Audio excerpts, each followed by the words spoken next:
नमस्कार दोस्तों। हमारे आसपास कुछ लोग ऐसे ज़रूर होते हैं जिन्हें अपनी परेशानी से दुख नहीं होता जितना कि दूसरे के सुख से दुख होता है। आज कहानी शुरू करते हैं। एक राजा था। वो राजा बहुत धर्म प्रेमी था। जब तक 100 लोगों को प्रतिदिन सुबह खीर नहीं खिला लेता था तब तक वह अन्न ग्रहण नहीं करता था। एक दिन रसोइये से गलती हुई, खीर बन रही थी, रसोइया उसे ढकना भूल गया। वह बाहर गया किसी चीज़ को लेने, इतने में वहाँ सर्प आ गया। सर्प ने अपना विष उस खीर को चखने में खीर में छोड़ दिया। दुर्घटना इतनी बड़ी थी कि 100 के 100 लोग मारे गए। चूँकि वह राजा था अतः उसे कोई सजा तो नहीं हुई, मगर उसे उसकी आत्मा धिक्कारने लगी। वह आत्मबोझ में दबता जा रहा था। उसे लग रहा था कि बहुत बड़ा पाप उससे हो गया है। उसने अपना राजपाट त्याग दिया, संन्यास ले लिया और वह संन्यास के लिए अपने राज्य को छोड़कर चल दिया।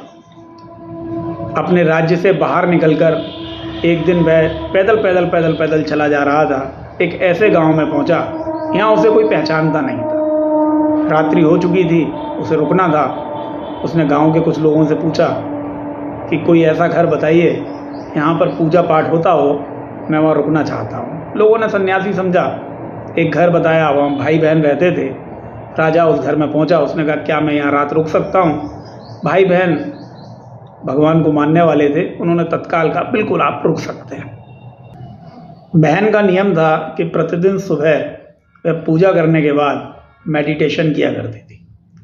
आज उसकी मेडिटेशन, उसका ध्यान बहुत लंबा चला।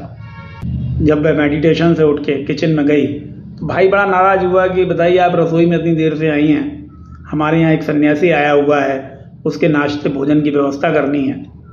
बहन ने कहा कि आज बड़ा ध्यान क्रिया मेरी भगवान के दरबार तक पहुँच गई और भगवान के दरबार में एक सभा लगी हुई थी और उस सभा में एक फैसला होना था, लेकिन फैसला हो नहीं पाया।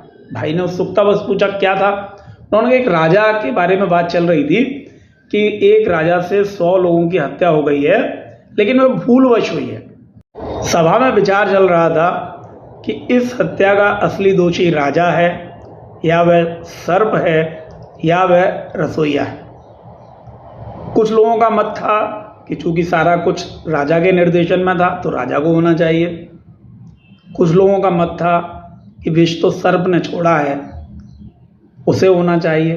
कुछ लोगों का मत था चूंकि रसोइये की जिम्मेदारी थी कि वह खीर ढकता तो उसे होना चाहिए था। राजा ने जब सुना, अरे ये तो मेरी घटना चल रही है, वो तुरंत उत्सुकतावश बाहर आया। उसने बहन से पूछा कि क्या हुआ। बहन ने कहा कि लेकिन सभा में कुछ फैसला नहीं हो पाया, अब मैं कल मेडिटेशन करूंगी, शायद कल भी मैं दरबार तक जा पाऊँ और कुछ मुझे पता चल पाए कि क्या फैसला हुआ है।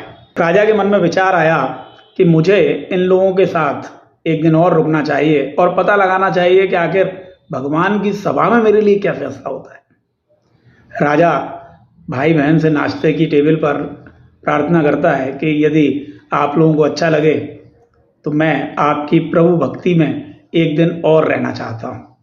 भाई बहन ने हाँ कर दिया।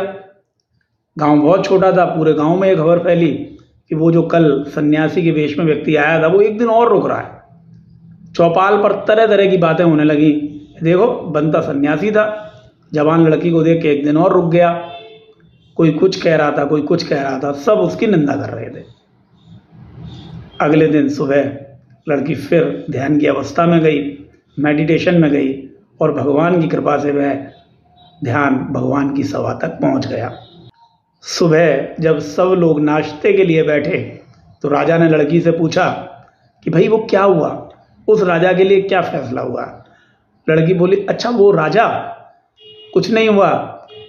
भगवान ने कहा कि उस राजा के सारे पाप इस गांव की चौपाल ने अपने सर पर ले लिए। इतनी निंदा की कि सारे पाप गांव की चौपाल पर आ गए।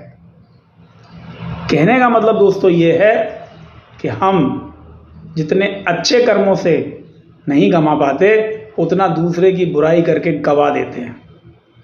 मैं युवा साथियों से यही कहना चाहता हूं कि अपनी सकारात्मक ऊर्जा केवल दूसरों से सीखने में लगाएं, ना कि उनकी निंदा करने में। छोटी सी कहानी है, अगर समझ में आई हो बहुत अच्छा है। जय श्री कृष्ण।